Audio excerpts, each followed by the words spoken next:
ইসলামী আন্দোলন তার সহযোগী সংগঠন সহ বাংলাদেশের সর্বশ্রেণীর পেশার মানুষ আপনাদের সাথে একাকার হয়ে আপনাদের পক্ষ অবলম্বন করে তাদের জান গুলির সামনে বুক পেতে দিয়ে তারপরে স্বাধীনতা অর্জন করেছে। আপনারা কিন্তু তাদেরই এই ফসল আপনারা আজকে অন্তর্বর্তীকালীন সরকার। আমি বলবো এই স্বাধীনতা অর্জনে বাংলাদেশের আলেম ওলামা হাফেজ তাদের অবদান কি কম ছিল? প্রায় ৭৩ জন মতো আমাদের হাফেজ আলেম এবং দিনদাররা ৭৩ জনের মতো তারা শাহাদত বরণ করেছে। মোহাম্মদ রেজাউল করিম পীর সাহেব চরমনাই। আসসালামু আলাইকুম ওয়া রাহমাতুল্লাহি ওয়া বারাকাতুহু। আলহামদুলিল্লাহি ওয়া কাফা ওয়া সালামুন আলা ইবাদিহিল্লাযীনা ইসতাফা। আম্মা বা'দ। আ'উযু বিল্লাহি মিনাশ শাইতানির রাজীম। বিসমিল্লাহির রহমানির রহিম। যাহারাল ফাসাদু ফিল বাররি ওয়াল বাহরি বিমা কাসাবাত আইদিন নাস। সাদাকাল্লাহুল আলিয়্যুল আযীম। সবাই দুরূদ শরীফ পড়ি। আল্লাহুম্মা সাল্লি আলা সাইয়্যিদিনা ওয়া শাফিঈনা ওয়া হাবিবিনা ওয়া মাওলানা মুহাম্মদ সাল্লাল্লাহু আলাইহি ওয়া আলা আলিহি ওয়া আসহাবিহি ওয়া বারাকা সাল্লাম। ইসলামী আন্দোলন বাংলাদেশ পল্লবী থানা শাখা কর্তৃক আয়োজিত আজকের গণসমাবেশের সভাপতি, মঞ্চে কেন্দ্রীয় সম্মানিত মহাসচিব সহ বিভিন্ন পর্যায়ের দায়িত্বশীল, সামনে যারা উপস্থিত রয়েছেন ইসলাম দেশপ্রেমিক আমার ভাইরা, ইসলামী আন্দোলন বাংলাদেশ কি, কেন, আমাদের লক্ষ্য উদ্দেশ্য কী, ইতিমধ্যেই বিভিন্ন আলোচকদের মাধ্যমে অনেকেই আমরা বিষয়টা বুঝতে পেরেছি। আবার আমি একটু স্মরণ করায়া দেওয়ার জন্য বলছি, ইসলামী আন্দোলন বাংলাদেশ এর মূল লক্ষ্য উদ্দেশ্য হলো দুনিয়াতে শান্তি, আখেরাতে মুক্তি। আমরা বাংলাদেশের ৫৩ বছর হয়ে গেল স্বাধীনতার প্রায় বয়স। এই দেশের লক্ষ লক্ষ মানুষ তারা জীবন দিয়েছে, পঙ্গু হয়েছে, অনেক মা সন্তানকে হারিয়েছে। নিশ্চয়ই আমাদের স্বাধীনতার জন্য একটা লক্ষ্য উদ্দেশ্য ছিল। মূল লক্ষ্য উদ্দেশ্যগুলো আমরা আলোচনা করলে দেখব ৩টা পয়েন্টের উপরে বিশেষ করে দেশ স্বাধীন হয়েছিল। তার ভিতরে একটা হলো সাম্য, আর একটা হলো সামাজিক ন্যায় বিচার প্রতিষ্ঠা, মানবিক মর্যাদা প্রতিষ্ঠা। কিন্তু যাদের মাধ্যমে ৫৩ বছর দেশ চলছিল, এদের মাধ্যমে মূলত আমাদের বাংলাদেশের মানুষ একটাও আমরা বাস্তবে দেখতে পাইনি, বরঞ্চ এটা কথাই রয়ে গেল, বাস্তবে এটা আমরা পাই নাই, কোনোদিন সম্ভব না। সেই হিসাবে আমি বলবো যে দেশের ভিতরে শতকরা প্রায় ৯২ জনের মতো মুসলমান বসবাস করে। মুসলমান তাদের নীতি আদর্শ থাকবে ইসলাম, আর অন্যান্য যারা ধর্ম অবলম্বী রয়েছেন তারাও ইসলামকে সমর্থন করবে শান্তির জন্যে। তার বাস্তবতা হলো, আমি বেশি আলোচনা লম্বা না করে সংক্ষেপে একটু টাচ দিচ্ছি। যখন বাংলাদেশের ভিতরে রায়ট সহ স্বাধীনতার সময় হিন্দুরা কিন্তু বেশিরভাগ আমাদের চরমনাইতে তাদের স্ত্রী বাচ্চাদেরকে নিয়ে তারা ওখানে অনেক দিন পর্যন্ত বসবাস করেছিল। আমরা তাদেরকে বিভিন্ন কায়দায় লালন পালন, খাওয়া দাওয়া সহ সমস্ত ব্যবস্থাপনা আমরা করেছি। শুধু তাই নয়, ইসলামের ইতিহাস পড়লে দেখবেন যেখানে যখন ইসলামী নীতি আদর্শ বাস্তবায়ন ছিল, সেখানে বিজাতিরা তাদের দেশ ছেড়ে ইসলামী নিয়ম নীতি আদর্শ যেখানে বাস্তবায়ন, সেখানে এসে বসবাস করেছে। শুধু তাই নয়, আমাদের পাশের রাষ্ট্র ভারত, বর্তমানে নরেন্দ্র মোদী এক পর্যায়ে অশান্তি যখন ভারতে বিভিন্ন সর্বত্র ধাউ ধাউ করে আগুন জ্বলছিল, তখন তিনি শান্তির ব্যাপারে আলোচনা করতে গিয়ে বলছিলেন, শান্তি যদি পেতে চাও, আল্লাহ রসুল সাল্লাল্লাহু আলাইহি ওয়াসাল্লামের নাম উল্লেখ করে বলেছিলেন, তার নীতি আদর্শ যদি বাস্তবায়ন করা যায় শান্তি পাবা। এক কথায় অক্সফোর্ড বিশ্ববিদ্যালয় যেই প্রতিষ্ঠানটা প্রতিষ্ঠিত করেছিল বিজাতিরা, সেই অক্সফোর্ড বিশ্ববিদ্যালয়ের মূল ফটকের মধ্যে এখনো পরিষ্কারভাবে লেখা রয়েছে, সর্বযুগের সর্বশ্রেষ্ঠ মানব যার আইন প্রণেতা, তার নাম হলো মুহাম্মদুর রাসূলুল্লাহ সাল্লাল্লাহু আলাইহি ওয়াসাল্লাম।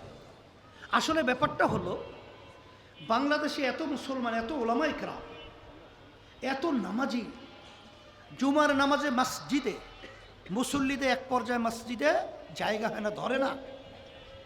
সেই দেশের মধ্যে ইসলামের ব্যাপারে এত ঘৃণা কেন, এটা আমাদের বুঝতে হবে।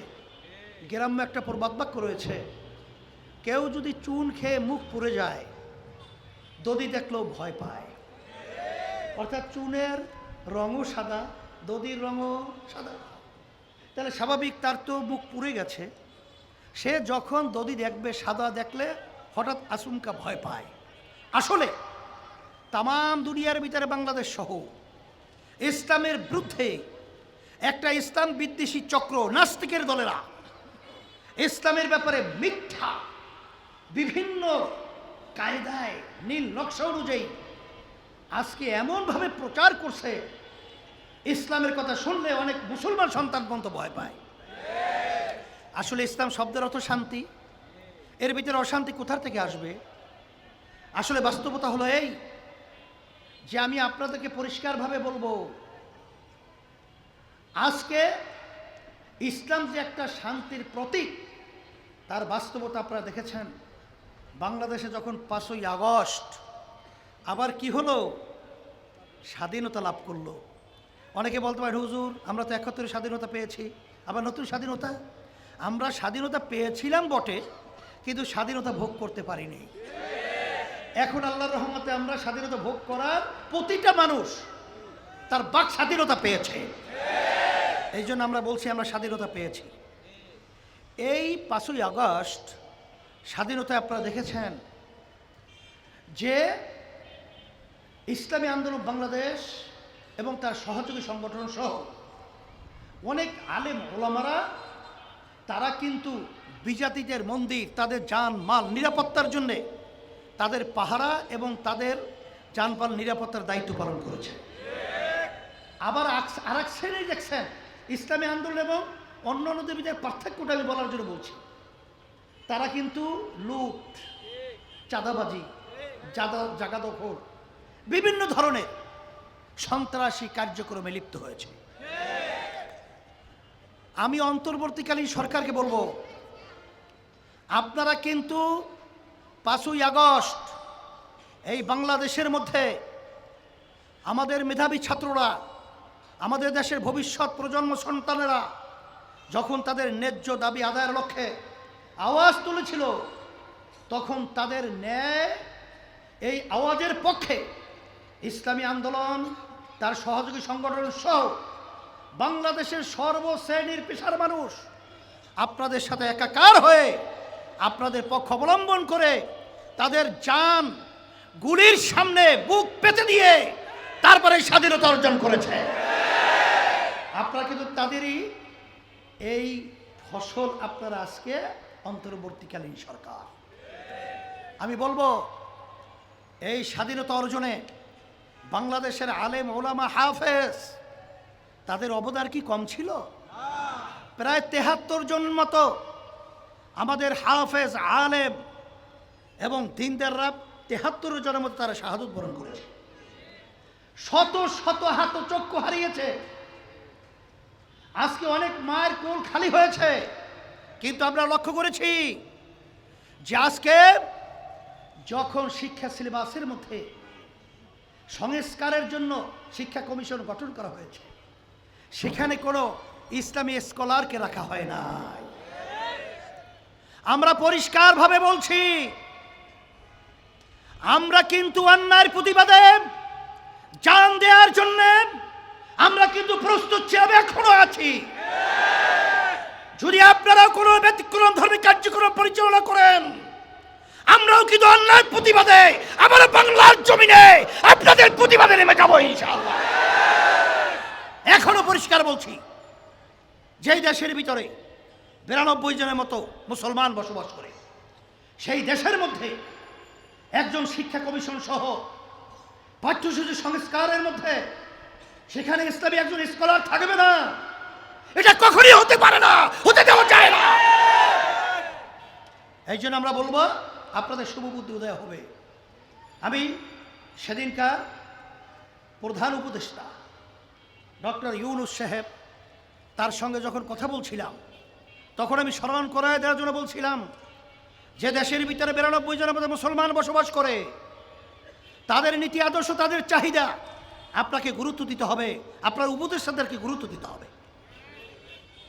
কিন্তু আমরা বিভিন্ন সময় দেখছি, লক্ষ্য করেছি, অনেক সময় আলেম ওলামা মুসলমানদের নীতি আদর্শকে অবজ্ঞা করা হয়। এটা কখনই আমরা মেনে নিতে পারি না, মানব না।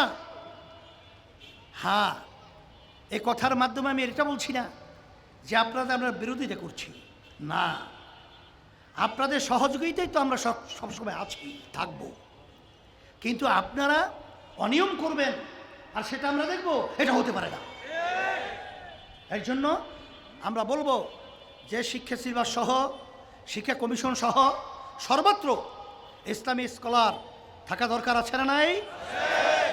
এইটা আপনারা পূরণ করবেন, এটা পরিষ্কারভাবে আমরা ঘোষণা করছি। নইলে কিন্তু আমরা আবারও নাস্তিকদের জন্য কোনো দৌরাত্ম, যদি আজকে আমাদের ভবিষ্যৎ প্রজন্ম সন্তানদেরকে চরিত্রহীন বানাবার জন্য কোন ষড়যন্ত্র হয়, সেই ষড়যন্ত্রের বিরুদ্ধে আমরা সর্বপ্রথম রাস্তায় নামব, প্রতিবাদ করব, এই প্রতিবাদে বাস্তবায়ন করবো ইনশাআল্লাহ। সাথে সাথে আমি বিশেষ করে আমি সকল প্রতি আহ্বান জানাবো, শোনেন, 53 বছর আমরা স্বাধীনতা দেখেছি, দেশ পরিচালনা যারা করেছে তাও দেখেছি, এখন রয়ে গেছে শুধুমাত্র ইসলামী বাংলা, ইসলামী বাংলাদেশ। আসেন, আপনাদেরকে আহ্বান করছি, আমরা ইসলামী আন্দোলন বাংলাদেশ কিন্তু আল্লাহর মধ্যে একটা ছোট্ট দল নয়, 300 আসনে প্রার্থী দেওয়ার মতো তৌফিক যোগ্যতা আল্লাহ আমাদেরকে দান করেছেন। ইসলামী আন্দোলন বাংলাদেশ কিন্তু দেশের জন্য, মানবতার জন্য। আপনারা ইতিহাস পড়লে দেখবেন, যখন ভারত সরকার টিপাই মুখ বাদের মাধ্যমে আমাদের দেশকে মরুভূমি বানাবার যখন প্রক্রিয়া করেছিল, তখন কিন্তু আমরা লক্ষের মতো লোক নিয়ে ঢাকা থেকে লং মার্চ করে সেই সিলেট জকিগঞ্জ পর্যন্ত আমরা পৌঁছেছিলাম, এবং ভারত সরকার বাধ্য বলেছিল যে আমরা বাংলাদেশকে ক্ষতি করে এই বাঁধ নির্মাণ আমরা করব না। যখন এই যে ফ্যাসিস্ট, এই যে খুনি সরকার হাসিনা, গুমি, জুলুমবাজ, মিথ্যাবাজ যখন পালিয়ে গেছিল, তখন ভারতের সাথে গোপনে আধারে যখন ভারতের সত্তার স্বার্থ রক্ষার জন্যে যখন নাকি চুক্তি সমঝোতা সই করেছিল, তখন কিন্তু এর প্রতিবাদে আমরা ইসলামী আন্দোলন বাংলাদেশ সহ দেশপ্রেমিকরা রাস্তায় নেমেছিলাম। আপনারা দেখেছেন ইসলামের বিরুদ্ধে যখন ষড়যন্ত্র করা হয়েছিল, এই পাঠ্যসূচি সহ তার বিরুদ্ধে কিন্তু আমরা আল্লাহর রহমতে সারা দেশব্যাপী এই অন্যায়ের বিরুদ্ধে ন্যায়ের পক্ষে আন্দোলন করেছিলাম। সেই হিসাবে আমি বলবো, আসেন, আমাদের এখন বসে থাকার সময় নেই। ইসলাম কী জিনিস এটা আমাদেরকে বুঝাতে হবে, ইসলামী আন্দোলন বাংলাদেশ কী জিনিস এটা বুঝাতে হবে। আমরা প্রতিটি আমার ভাইয়ের কাছে, মা বোনদের কাছে আমাদের দাওয়াত পৌঁছাবো, এবং সাথে সাথে এই যে পাহাড়ে যে সন্ত্রাস হইতেছে, সেখানে এটা কিন্তু একটা ষড়যন্ত্র। আপনারা লক্ষ্য করেছেন, এই ষড়যন্ত্রের বিরুদ্ধে আল্লাহর রহমতে আমরা যদি সবাই একাকার হয়ে এই প্রতিবাদে নামি, ওই ষড়যন্ত্রকারীরা আসলে আল্লাহর রহমতে কখনোই তারা তাদের লক্ষ্যে পৌঁছতে পারবে না ইনশাআল্লাহ। এটা আমাদের সতর্ক থাকতে হবে, খুব সতর্ক অবস্থায় আপনার পদক্ষেপ গ্রহণ করতে হবে। আমাদের মহাসচিব বলেছেন যে জাতীয় সরকার গঠন করার ব্যাপারে পিআর পদ্ধতি ছাড়া আসলে সবাই সম্পৃক্ত না থাকলে সে দেশ সুন্দর হয় না। কারণ 1 লক্ষ ভোটারের মধ্যে যদি 10 জন যদি প্রার্থী থাকে, সেখানে যদি কেউ 9,000 করে ভোট পেল, আর একজনের যদি 12,000 বা 11,000 পায়, তাহলে সেই কিন্তু এমপি হলো। আর ওদিকে প্রায় 80-85,000 ভোট, এর বাহিরে কিন্তু মতামত রয়ে গেল। আর যদি পিআর সিস্টেম, দল প্রার্থীকে ভোট দেবে, মার্কাকে ভোট দেবে, দল ভালো ভালো লোকদেরকে, অর্থাৎ সংখ্যানুপাতিক হারে প্রতিনিধিত্ব, সেইভাবে আমরা পরামর্শ ভিত্তিক প্রতিনিধি দেব। তখন কালো টাকার দৌরত্ব থাকবে না, পেশি শক্তি, গুন্ডামি, মাস্তানি থাকবে না। তখন দেশ সুন্দর চলার পরিবেশ, সবার যেহেতু অংশীদারিত্ব থাকবে, সেই হিসাবে সুন্দর একটা দেশ চলবে। এই জন্য পিআর সিস্টেম বাস্তবায়নের ব্যাপারে আমরা আহ্বান করছি।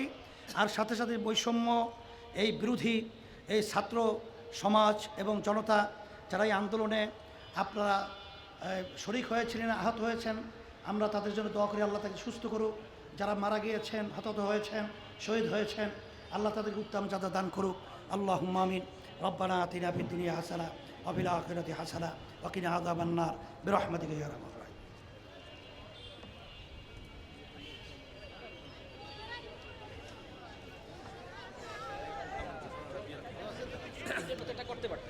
সম্মানিত তৌহিদি জনতা, আগামী 28 তারিখ রোজ শনিবার ভাসানটেক বাজারে গণসমাবেশের আয়োজন করা হয়েছে।